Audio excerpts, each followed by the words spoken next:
deserve to have the best physical, mental,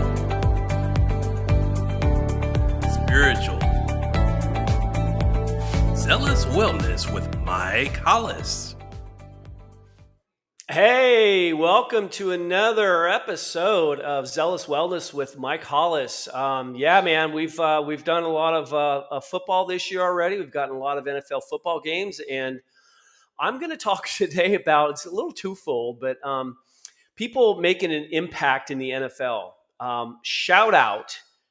Enormous shout out to Mr. Cam Little of our wonderful Jacksonville Jaguars for hitting a record long history and longest field goal in the NFL history of the NFL, 68-yard field goal yesterday against the Raiders. So Cam Little smashes it like 4 seconds left in the first half. He smashes a 68-yard field goal in that game. And really where I'm going with that is like he's now, of course, in preseason, he hit a 70-yarder. I don't know if you all saw that or not, but the guy's got just a cannon for a leg. And he's kind of a skinny guy, so it's kind of unassuming. But he kicked a 70-yarder in preseason, but they kind of just blow that off and kind of brush it under the carpet because it doesn't count. In other words, it's because it's a preseason game. It's not officially in the record book. So that kind of stinks. But he did, yesterday make the longest field goal in NFL history with the 68-yarder. So that one officially counts. So I had a 59-yarder in preseason. I'm like, yoo-hoo, look at me, and now these guys are just crushing it like 70 yards. So back then it was pretty cool. But again, my 59-yarder was in preseason. So if you look me up and Google me and Google my stats, you won't see a 59-yard field goal as my longest. You'll see a 54-yard field goal when I was with the Buffalo Bills. So I didn't quite have the leg that these guys these days do, but they're definitely making a name for themselves. And that's kind of I'm going to pivot right there and say, Cam Little has made a name for himself as the current record holder. 68 yards, that's going to be a tough one to beat. That might hold for a while. I'm thinking 66 yards, with Justin Tucker a while ago would be a tough one, but 68 yards is a tough one to beat. So my point is he's made an impression as a name in the NFL is Cam Little. And what people don't realize, and this is really the moral of the kind of the nutshell of what we're going to talk about tonight is really what happens to NFL players when they finish up playing football.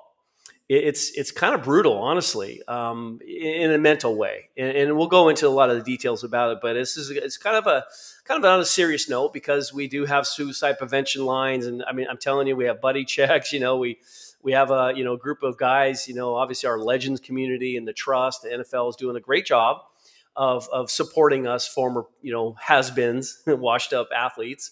But part of it is the mental side because we have a purpose when we're playing the NFL. And then it disappears, and literally like overnight. Like you're playing one day, and the next day, I'll figure out retire, things will be fine. Not so much. Again, it depends on how long you play. Maybe you had a season-ending injury or something. So we'll get into a lot of the details. I'll share some personal experience about myself with this whole transition because it sucked. It was not fun at all.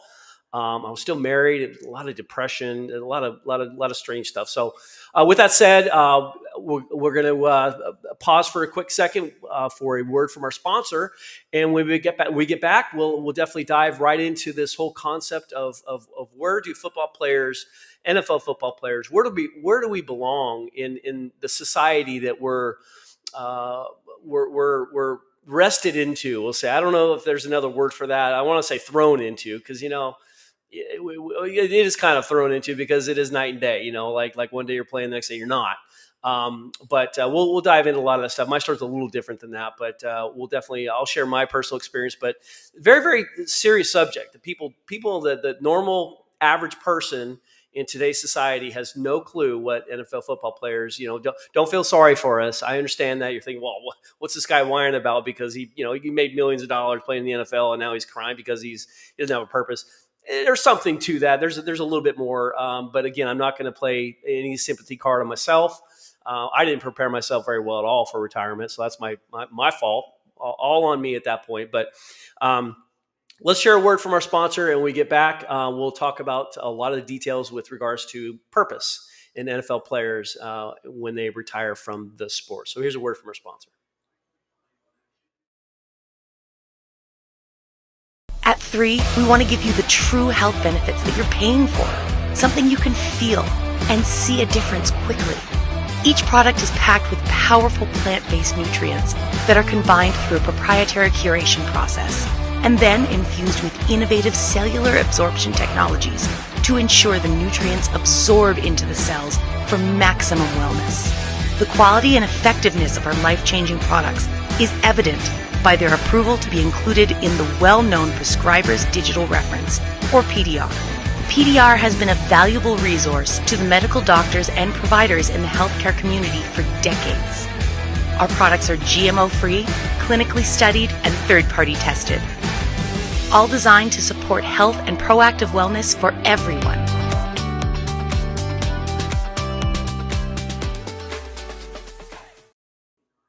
And welcome back. We're definitely involved with the whole concept of getting done playing football, right? So we fast forward to the point. And again, let me start off by this. We as football players have no idea how long we're going to play. I as a kicker, I'm like, yeah, I've got long span. Hopefully, if I'm kicking well and all that, so I've got a better chance of playing a lot longer than some of the other guys, obviously that get beat up and injured quickly. So I knew that I had an opportunity to have a long career. I did get 9 years in, 8 seasons, 9 years. My very last year officially in the NFL, I was on injured reserve. First time I've ever been put on injured reserve, but I didn't really play that year. And then the next year they released me by failed physical, and then I just figured I needed to retire. But that was, I guess, going back to my fault as far as not really knowing what I'm going to do. I'm like, I got money, I'm good, I'll figure it out, kind of thing.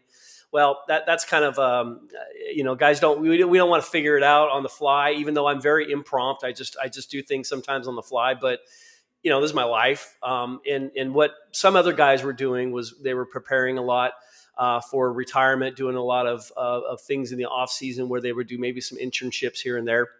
Again, I'm thinking I'm a kicker. I'm thinking I'm going to have a long career in the NFL. Then my back had already kind of bothered me at that point, but I was dealing with it. I'm like, yeah, I'm kind of stubborn. I'm a dude, So I basically, I'm committed to playing football. I'm committed to helping my team out and winning games and doing the best that I personally can. But then, of course, my back issues, the way they happened and the surgeries that I had from that, I had eventually 4 back surgeries for my back, and that was really the main reason why I retired. I wasn't really ready to, but I thought, after I got released by the Giants by failed physical, even though I was kicking fine. My back was pretty healthy. I did everything I needed to do for the team. And actually I got an injury protection benefit from being released the way I did. That's another long story. I won't get too brief or too long with that. I'll be much more brief with that. But with regards to just how that happens, when the team, you get injured and you have a surgery for the injury and you do everything the team's required of you to do, and then they release you by failed physical, you're able to apply for this injury protection benefit, which gives you some money for the following year that you're not playing, because of course they released me. So I was unemployed. And the Titans actually wanted me to come kick for them, and I could have just been a field goal guy because they had Craig Hentrick as a punter, kicker kind of guy. He was very good at both, but he could kick off. And so here I am thinking, I could go, but here's the deal: I would have, had I went in training camp with the Titans and then for some reason got cut, I would have lost out on that injury protection benefit. So I didn't really know how good my back was at the time, so I didn't want to risk it. And I thought, I definitely want to be on my feet when I get older. I don't want to be in a wheelchair or having to walk around a cane because of my back, the way it was. So I had, my reasons for retiring, but again, I didn't prepare real well. But part of it, and this is really the main point I want to make about this in this episode, of course, with the mindset of what happens to retired NFL players. When we retire, we had a purpose. We had, we had attention. I'm not interested in, having all kinds of attention like some guys. I appreciate it. I get that. And as a short kicker in the NFL, I looked, no pun intended, I was looked over quite often. But after games, I'd walk right out in the middle of a crowd because they're looking for Baselli and all these taller guys that they can see. And here I just kind of sneak right through the crowd. And they don't even know who I am. So that was kind of a okay deal, I guess. But it is cool to be someone important, someone that's important on a football team, someone that the fans and the people in the city that they respect. We have a purpose. Yes, we have a purpose for our team as a teammate, as a certain position while we're playing, but we also have a purpose for the city and the coaching staff, and just we have a role to play, and we're relied upon. Okay, you have all those things that you have, and you think about it. There's a lot of things that we literally are put on a pedestal. Call us spoiled. I personally wasn't that spoiled back in the day. Yeah, we were compared to the rest of the industries around the world, I guess. But with regards to just having a purpose and having really a meaning, and having and serving a role every single day, and having a commitment and being accountable for others and having others accountable for you, being on a team, I can go on. There's a million things that are around you when you're playing in the NFL. There's press. You got to talk to press all the time. There's all the kinds of opportunities for investments. Most of them are bad. I looked over most of them and say, no, I don't like this one. Some of them are good. I've been burned on a few. So again, we're in the limelight. We get a lot of attention, and then it stops. It literally just ends. Say for example, someone got a career-ending injury. Yes, they got to go through rehab, thinking they might play again, but the odds are, based on whatever the injury that was, chances are pretty slim you're going to come back and play. Well, guys try. Believe me, we do. And heck, when I had my second back surgery, it was in the middle. Actually, that's after the first couple games of the year, back in '99, I believe. Yeah, it was '99. I was played in the first couple games of the season. And right before the third game of the season, I couldn't, as my back was shot. The next day, the Sunday morning, I'm thinking I'm going to play, and I didn't sleep well at all. I get up the next day, and I'm like, guys, I can't even do this. I can't even stand up without excruciating pain going down my left leg. And I can't, there's no way. So I was admitted to the hospital that same day. On the Sunday I'm supposed to play, I literally had to watch that game against the Cincinnati Bengals. We had a guy by the name of Steve Lindsay, who was a kickoff specialist at the time that filled in for kicking the field goal. So that worked out great. But I watched the game that I'm supposed to be playing in from a hospital bed, waiting for a surgery the next day. So yeah, that sucked. So, but I missed that game, and then I missed only 3 more. So I only missed 4 games in the middle of the season when I had 2 levels of disc herniation, rupture. I had laminectomy, discectomy on 2 different levels of my lower back, and I still came back and played after only missing 4 games. So with regards to just kind of having that mentality of being at the top of the world in a sport that you worked really hard for, you earned, you've got all kinds of fans and people in city, they're all relying on you, and you got to make those game-winning kicks. And fortunately, I'll say not unfortunately, fortunately for myself, I was able to make all of them for the most part. Maybe I missed one my rookie season, I guess, my first year guy, when I was first year player for the Jaguars in '95, the very first season. I missed a long 55-yard field goal against the Bears to win the game at the end of very end of the game. But other than that, I don't think I missed any as far as I can remember. Clearly don't want to remember those, but but my point is, we had a purpose. We had a meaning. We had people looking up to us. We had the ability to change people's lives, and we still kind of do in a sense. Or like this, hopefully I can inspire people, because I'm very, very active in proactive wellness and the mental side of this is the wellness, this is the mental wellness. I'm kind of sharing with you guys today about what it's like as a former player. And again, it has a lot to do with that purpose, and we lose the purpose. And again, going into my retirement, because I didn't prepare much, I thought, I'll just figure it out when the time comes. Time came, and I kind of, I moved back to Jacksonville after spending 7 years here, and then 2 years, one with the Bills, one with the Giants, and then I moved back to Jacksonville, bought a big house, retired. Okay, so I don't have the income except for the income protection benefit, which was only 1 year. So I had some money coming in my that last year. I was retired officially, but I still had some money coming in. But after that year, then the money stopped. So now I'm kind of like, okay, I got retirements coming in, but again, you don't want to rely on those retirements, because we got 3 of them. We have 3 of them. Then, and the first one you can actually collect at the age of 30 or 5 years after you retire. I retired at the age of 32, and so I had to wait till I was 37 before I think it was 35. you can take it at the age of 35 or 5 years after you retire. I retired at 32, had to take it at 37. My point is I was able to get some money, it was a little bit of a retirement, but I need to join the real world. I made some decent money, not like they're making now. So again, you can think of some guys that played in the NFL, these days, and man, some of these guys get these massive contracts, and they're pretty much set for life. They don't really have to work as long as they invest properly and all that. But we can get burned doing that as well. So getting into the whole concept of the purpose and what we miss, when you come off the field, when you retire, there's some depression because you think.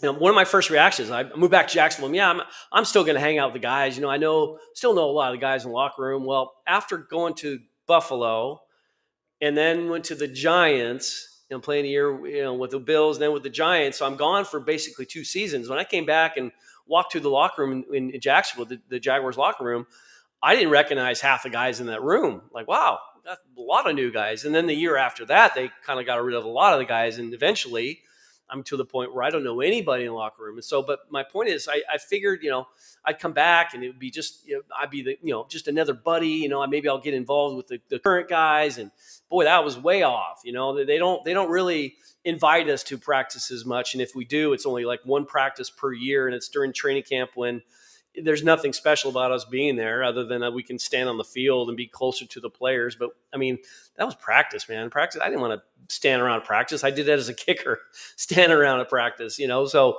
it's kind of those things. There are opportunities for us to kind of get out and socialize with the city and do some appearances. Which with the Jaguars legends, with every team has a legends community now, and they're basically the former players that still kind of live in the area that are able to kind of help the team out with appearances and just kind of show face and be around and support the team and do whatever they need us to do. And I enjoy that, I really do, but. That doesn't benefit me in a sense. Sometimes we get paid for those. Most of the time we don't. Some markets are a lot bigger. The New York market, maybe California, some teams, maybe, LA area or now Vegas or even the Vegas. I said Vegas.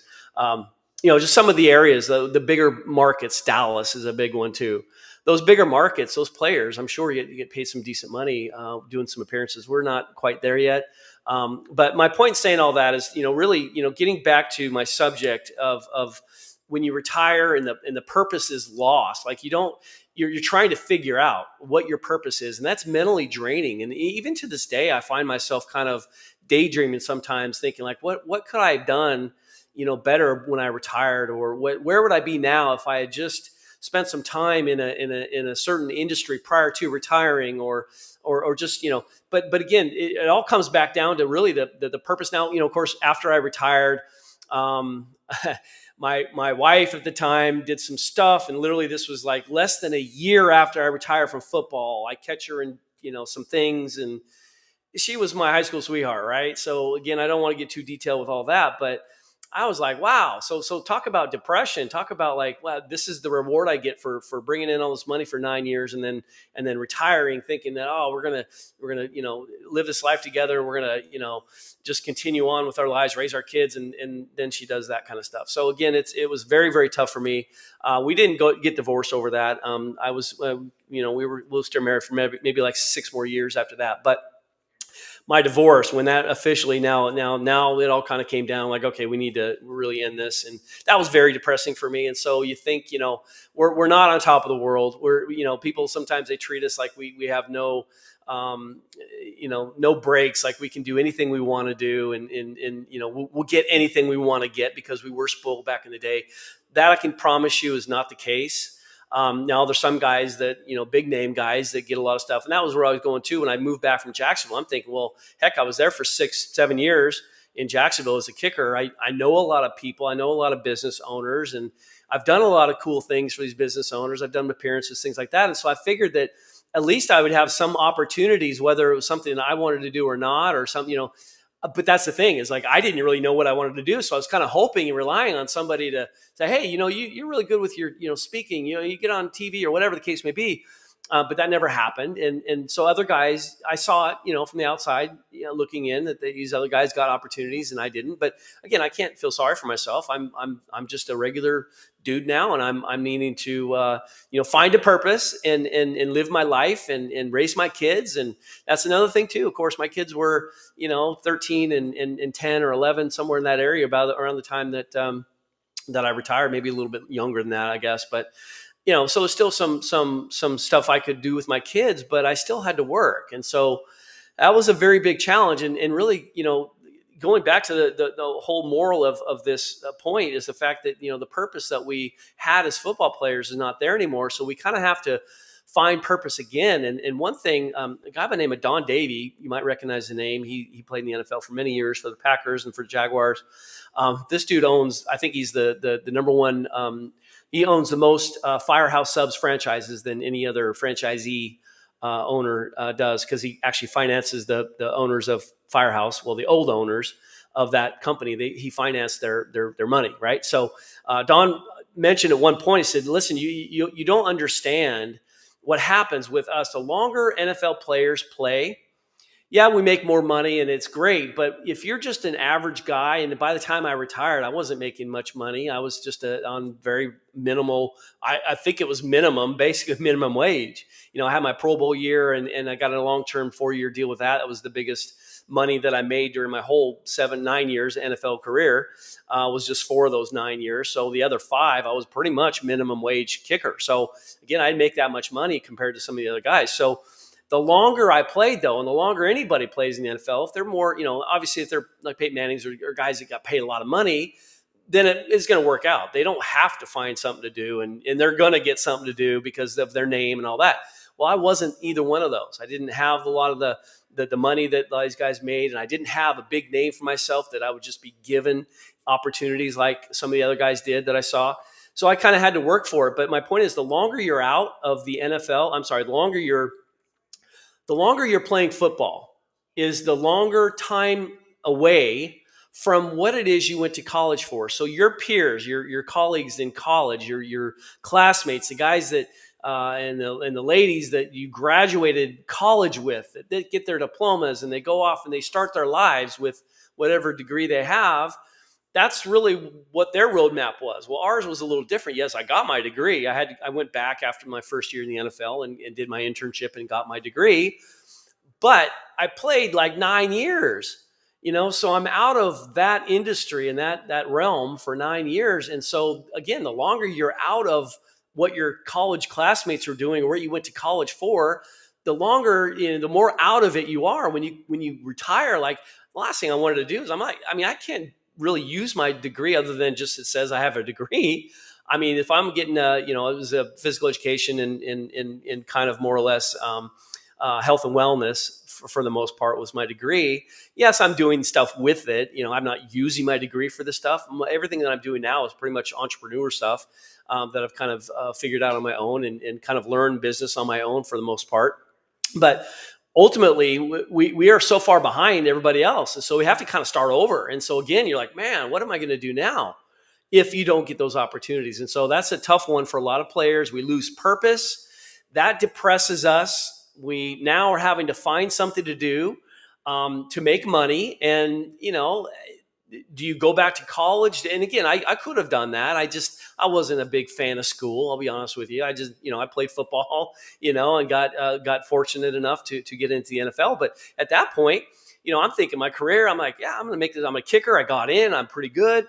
I'm going to try to milk this as much as I can, not milk it, but play and earn a great income by playing and doing the best I can. But what I didn't realize, of course, when I retired, I didn't realize how difficult it was going to be. It was and mine was a little bit,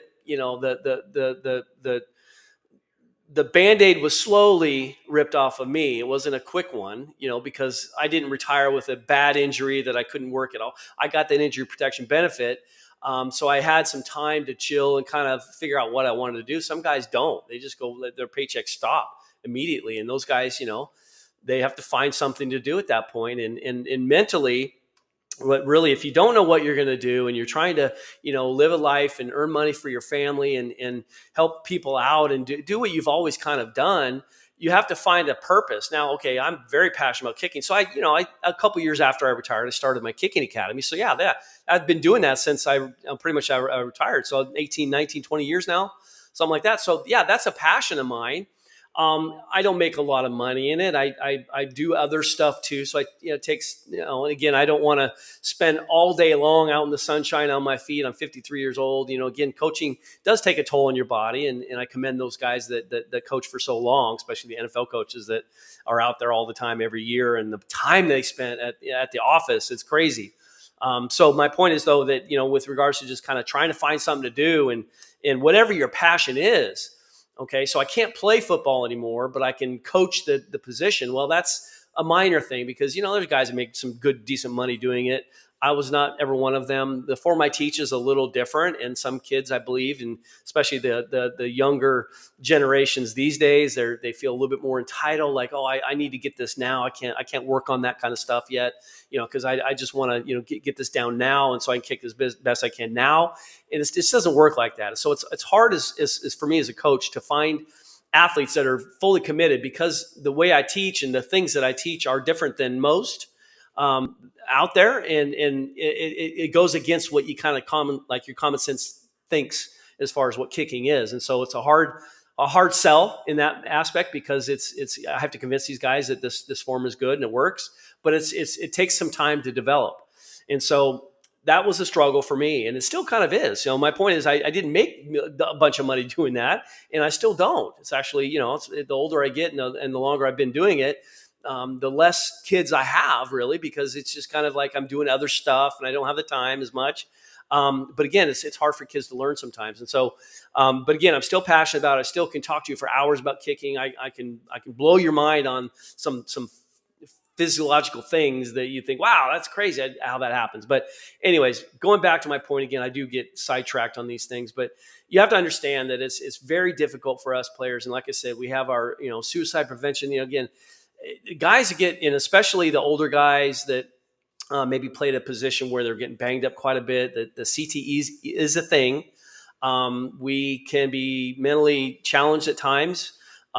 Players that have had those concussions and have that traumatic brain injury over time, I don't think I have. I saw stars a couple times, but I'm not sure if I have any mental effects from the NFL, because again, I was a kicker. I didn't get hit too often, but I know the rest of the guys did. And it's hard. It's hard for us, the way we comprehend things sometimes and get a little rational, like thinking differently about some stuff. And again, one other thing too, and again, this doesn't have anything to do about purpose, but with athletes like myself, yes, we've done some things. We had the blood, sweat, and tears. We've put our pride and effort and everything into it, all the effort we could possibly do. And so when you see others fail and give up on stuff so easily, it's very frustrating, because I should have never played in the NFL based on my size and athletic ability, but I did because I was passionate about kicking and I wanted to do it. And so when you see people that have all the ability in the world to do things, and they just give up, it's tough. And again, my point is, sometimes I catch myself not feeling sorry for people, because I went through the ringer. I did things that people could never imagine. I played after, like I said, my back surgery, like back in the Monday Night Football game after my 4 weeks off, after back surgery. First game is against the Titans on a Monday night, and the first field goal is a 47-yard field goal out of the gate. I'm like, wow. But anyways, my point is that, playing was a struggle. And then when you retire, of course, it's mentally more of a struggle. Physically is not there, because, you're not getting beat up, and I'm not kicking footballs every day like I used to. But I am still working out and things like that. But it's the mental side of it that's really a challenge. And it's really a big struggle for a lot of athletes out there, and a lot of former NFL guys. So I just want to kind of raise some awareness, in a sense, where, as former NFL players, a lot of people think, he'll get it, or he can do this. He's fine. He's mentally strong. He can take care of himself. It's not that way. We do need companions. We do need help. We do need advice. We do need assistance. And we do need a purpose. If, again, my purpose at first was, kicking and coaching kicking because I had a passion for it. And then it kind of evolved into physical fitness and then health and nutrition. And now look at Zealous Wellness. Now I'm kind of plopped up a platform for people to kind of check out anything that is good for us and the things that I've experienced. And so, yeah, that's a passion for me now. But it took a while to find that purpose and passion for something else other than kicking, because I was still involved in kicking because I was coaching, and I still am to this day. So finding that purpose is very challenging. And so when you think about NFL players, when we retire, you got to, think about how much of a struggle it can be. And it could be for anybody, really. It's anybody who loses a purpose or goes through depression and gets really deep in that hole and needs a way out. That the way out is really just finding something that you love. And sometimes it's hard to do. I've twiddled my thumbs for years trying to figure out, other than kicking, what is it that I love to do? Because I didn't want to rely on just kicking and coaching for all this time. I wanted to do other stuff. And again, I'm all about helping people. So however I can help people, I would love to do. So with that said, I know this was kind of long and just kind of back and forth banter with regards to just kind of the concept of retiring and how we as NFL players feel. It is a challenge. It can be challenging for anybody who loses purpose. But I'm just saying from personal experience, we do instantly, for the most part, lose purpose and lose value. And we do feel bad. We're like, man, how can I be somebody again? Yes, you get out there in the community and sign autographs and people hoorah you and say, oh man, I remember back in the day you had that one field goal. It's cool to talk about. But it's not every day. It's not something that is going to keep me, plugging away. I want to, find a good purpose for myself, and I'm kind of morphing into this health and wellness aspect, which I hope you guys are enjoying as well. I definitely want to help as many people as I possibly can. So with that said, you guys enjoy your Monday night and go Jaguars and go Cam Little. That was an awesome kick.